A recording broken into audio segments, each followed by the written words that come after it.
स्थितीमध्ये आणि ज्या पद्धतीची वक्तव्य शिवसेनेच्या काही खासदारांकडनं नेत्यांकडनं केली जात आहेत त्या पार्श्वभूमीवर लवकरच काही वेगळं घडणार आहे का समीकरणामध्ये? नाही बघा, राजकारणात केव्हाही काही घडू शकतं. कारण आता हे क्रॉस वोटिंग झालंय. निश्चितच ज्यांना कोणाला झटका बसायचा आहे तो बसलेला आहे. कारण नक्कीच जी इंडी अलायन्स आहे त्यांना याची कुणकुण होती, ते थांबवू शकले नाहीत. हे पण तितकंच महत्वाचं आहे. त्यामुळे खरं तर मला तुम्ही मगाशी रोखलत, एकनाथजी शिंदे यांच्याबद्दल बोलताना पक्ष चोरला वगैरे, अहो संख्याबळाचं राजकारण आहे. हे तुम्हाला माहित नसेल तर ते नीट समजून घेतलं पाहिजे.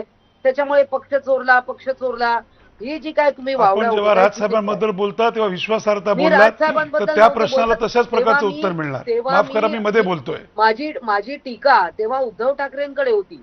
मी राज ठाकरेंबद्दल हेच म्हणाले की ते आपण म्हणाला दोघांची विश्वासार्हता काय. पण राज ठाकरे उद्धव ठाकरे ब्रँड नाहीत का मनीषा? तुम्ही बोलत आहे ना, त्या ठाकरे सोबत तुम्ही 2 वर्ष होते ना. हा ठाकरे विचार आहे, लक्षात ठेवा. मला मंत्रिपद भिडाला होता ना. माझा प्रश्न असा होता की ते दोघं जण ब्रँड नाही आहेत का? बदलू शकत नाही, विचार नेऊ शकत नाही.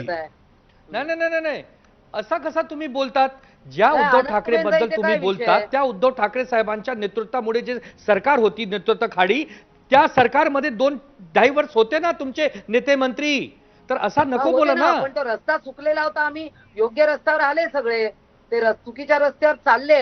नंतर त्यांना पहिल्यापासून खूप वर्षांनी कळलं चुकलेला आहे, तर परत सही रस्त्यावर आले तर काही त्रास आहे का?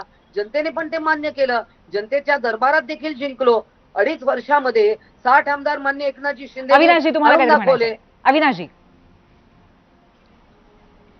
त्यांचं झालं की बोलतो. कसं आहे, एक लक्षात ठेवा की एक मराठीत म्हण आहे, गर्वाचे घर खाली येतं. लक्षात घ्या, जे कोणी आता नवीन पक्ष हा जो काय तयार झालेला आहे, कळलं का, तो शेवटी सन्मान्य बाळासाहेबांच्या मुशीतनं तयार झालेला पक्ष फुटून महाराष्ट्राला हे पटलेलं नाहीये. मी तुम्हाला अत्यंत स्पष्टपणे सांगतो. तुमच्यातलं इंटरनल काय रायव्हलरी आहे तो विषय सेकंडरी आहे. परंतु जेव्हा एखाद्या पक्षाचं नाव आणि चिन्ह जातं ना, जरी मी त्यांचा विरोधक असलो तरी सुद्धा महाराष्ट्रातील जनतेला आवडलेलं नाही.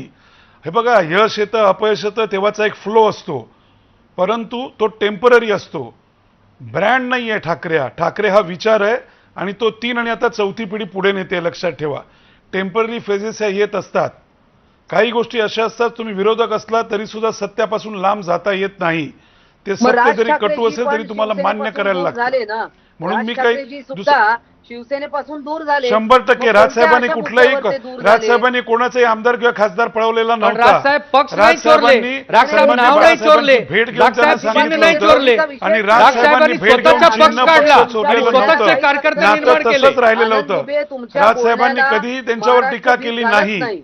एक लक्षात ठेवा, राजसाहेबांनी जेव्हा पक्ष काढला तो पक्ष स्वतःच्या जीवावर काढला. महाराष्ट्र तुम्हाला बघत आहे, महाराष्ट्राला सगळं कळत आहे. आणि महाराष्ट्र जेव्हा वेळ आली ना, महाराष्ट्र तुम्हाला उत्तर पण देणार आहे. आपण जो पक्ष काढला तो तुम्ही निवडणूक जिंकल्यामध्ये तुम्ही अजर अमर झाले नाही, राजकारणामध्ये पराभव पण आपण सगळे बघूया. आणि तुम्हाला तिघांनाही या मुद्द्यावर आता थोडंसं थांबवतोय. आपण पुन्हा एकदा या चर्चेकडे येऊयात, या मुद्द्याकडे येऊयात. अर्थात आता या क्षणी तरी चित्र नक्कीच असं दिसतंय की ठाकरे आणि मनसे हे एकत्रितपणे आता या मुद्द्यावरती चर्चा करताना दिसतायत आणि त्याचबरोबर मनीषाताई कुठेतरी डिफेंड करतात. अशा पद्धतीचं चित्र या क्षणी तरी नक्कीच दिसतंय. यानंतर संदीपजींकडे मला पुन्हा एकदा जायचं आणि असं विचारायचं आहे की महायुतीच्या पातळीवरती जर बघायला गेलं तर अजितदादांच्या बाबतीमध्ये एक पुतण्या त्यांची बाजू घेतोय, एक पुतण्या डिफेंड करतोय असं दिसतंय. माफ करा, हे राष्ट्रवादी शरद पवार पक्षाच्या पातळीवरती. आणि त्याचबरोबर महायुतीच्या बाबतीमध्ये जर आपण बघितलं तर ठाण्यामध्ये जो गणेश नाईक आणि त्याचबरोबर शिंदे हा जो मुद्दा आहे तो सुद्धा वारंवार समोर येतोय. अशा पातळीवरती महायुतीमध्ये